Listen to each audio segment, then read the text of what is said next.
Waste Bengal में हुए RG Kar medical rape case को आज 2 महीने हो चुके हैं। इन 2 महीनों में अब तक कोलकाता पुलिस से लेकर सीबीआई और यहाँ तक कि स्टेट गवर्नमेंट ने क्या कदम उठाए हैं, हमने सब कुछ आपको डिटेल में बताया है। और अब मामले की डिटेल जांच हो रही है तो ये केस एक इम्पोर्टेंट पड़ाव पर आ चुका है। बीते दिन सीबीआई ने इस केस में एक मेजर डेवलपमेंट लाया है और करीबन 2 महीने के बाद इस केस में पहला चार्जशीट फाइल करते हुए माहौल इंटेंस कर दिया है। जहां ये चार्जशीट फाइल हुई है वहीं कई और केसेस भी कोलकाता हाईकोर्ट में चीफ जस्टिस टी.एस. शिवगनम के सामने आ पहुंचे हैं और उनके सामने मौजूद होते हुए सीनियर एडवोकेट्स महेश जेठमलानी और मेनका गुरुस्वामी ने क्या कहा है हम आगे देखेंगे। पर उससे पहले समझ लेते हैं कि सीबीआई द्वारा इस 45 पेज के चार्जशीट में क्या लिखा हुआ है। साफ शब्दों में चार्जशीट में मेंशन्ड है कि संजय रॉय पर बलात्कार और हत्या का आरोप लगाया गया है। अपराध के समय वो नशे की हालत में था। इस चार्जशीट में ये भी मेंशन्ड है कि संजय रॉय ने इन्वेस्टिगेशन के दौरान सीबीआई को गुमराह करने की कोशिश की थी और ना ही ढंग से उन्हें कोऑपरेट किया था। पर उसके खिलाफ इतने एविडेंसेस होने की वजह से उसे दोषी डिक्लेयर किया गया है। Electronic evidence such as CCTV footage और उसकी ब्लूटूथ के अलावा सीबीआई के पास फॉरेंसिक एविडेंस भी है जो कि उन्हें डेड बॉडी से मिली थी। और ऐसे में रॉय के खिलाफ charges under BNS section 64 rape, 66 causing death और resulting in persistent vegetative state and 103 subsection 1 murder के तहत फाइल हुई है। आपको बता दें कि बीएनएस सेक्शन 66 के तहत punishment is rigorous imprisonment for not less than 20 years और जो कि लाइफ इम्प्रिजनमेंट और डेथ पेनल्टी में भी कन्वर्ट हो सकती है। और वहीं दूसरी ओर under section 103 subsection 1 the punishment is death or life imprisonment. तो इसका मतलब तो साफ है कि संजय रॉय के बचने के चांसेस काफी कम है और कंसिडरिंग कि ये केस नेशनल लेवल के इम्पोर्टेंस गेन कर चुका है तो डेथ पेनल्टी के ज्यादा चांसेस है। अब सीबीआई के इस चार्जशीट के बाद से देश में अलग तूफान देखने को मिला है और जिसको ध्यान में रखते हुए the federation of all India medical association ने 9 अक्टूबर को यानी कि प्रॉपर इस घटना के 2 महीने के बाद नेशन वाइड हंगर स्ट्राइक का ऐलान किया है। डॉक्टर्स द्वारा इन प्रोटेस्ट और स्ट्राइक से परेशान होते हुए कई लोग कोलकाता हाईकोर्ट भी पहुंचे थे इन्हें रिमूव करवाने की मांग करते हुए, जिससे साफ तौर पर कोलकाता हाईकोर्ट में चीफ जस्टिस टी.एस. शिवगनम और बिवास पटनायक की बेंच ने मना कर दिया। और इसी के बीच उनके सामने एक दूसरी प्ली आ गई, seeking registration of case against former police commissioner Vineet Goyal for disclosing the name of the RG Kar hospital rape murder victim to the media. Petitioners की ओर से मौजूद होते हुए सीनियर एडवोकेट महेश जेठमलानी ने बताया कि सुप्रीम कोर्ट ने ये क्लैरिफाई किया है कि इस स्पेसिफिक टॉपिक पर कोलकाता हाईकोर्ट सुनवाई कर सकती है और जिसके साथ ही alleged that the offence committed by Goel was criminal in nature, allowing the High Court to hear the matter independently। हालांकि विनीत गोयल की ओर से मौजूद होते हुए सीनियर एडवोकेट मेनका गुरुस्वामी ने उल्टा जवाब देते हुए कहा कि पिटिशनर्स ने इस केस में सप्लीमेंट्री अफिडेविट्स बहुत डिले करके दी है and therefore additional 6 weeks time would be needed to file a response. और जिसको ध्यान में रखते हुए कोलकाता हाईकोर्ट बेंच ने अपने ऑर्डर में स्टेट किया कि we have been told that a clarification was sought from the Supreme Court. As we note that the application is still pending, we have doubt in our mind whether we would be entitled to proceed with this matter independently when the Supreme Court is seized of the matter. We say so because the Supreme Court has passed directions to remove the name and identity of the victim from the internet earlier. The question would be whether the allegation in the petition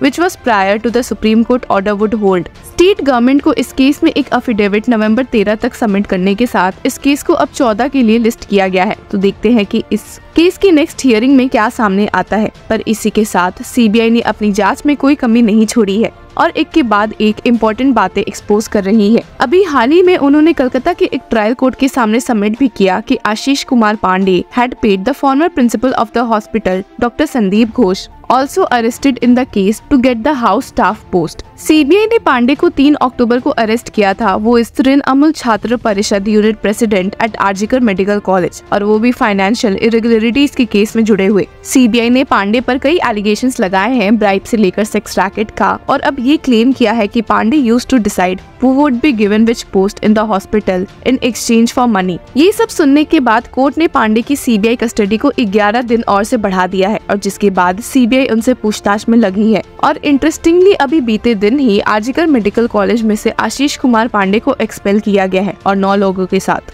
10 लोगों को expel करने के बाद जिसमें कि doctor, staff members और student शामिल थे, came after a special college council meeting on Saturday following a report from the Institutional Inquiry Committee, which found the staff and students guilty and decided to expel them until further notice. इन 10 लोगों के खिलाफ काफी serious allegations लगे थे और जिसमें से कुछ है threatening to fail students in examinations, forcing other juniors to join a particular political party, sexual harassment and misconduct, forceful collection of money, lodging of false FIRs against students, etc. अब जहां doctor Sandip Ghosh के कई करीबी लोगों को expel किया गया है, वहीं the other charges against Ghosh include manipulation in the tendering system, awarding infrastructure related contracts of RG to private agencies instead of the state public works department, smuggling of biomedical waste outside and selling of organs of unidentified bodies coming to the RG morgue for post-mortem purposes। अब इन्हीं सब के साथ doctors की non stop protest पर भी एक नजर डाल लेते हैं।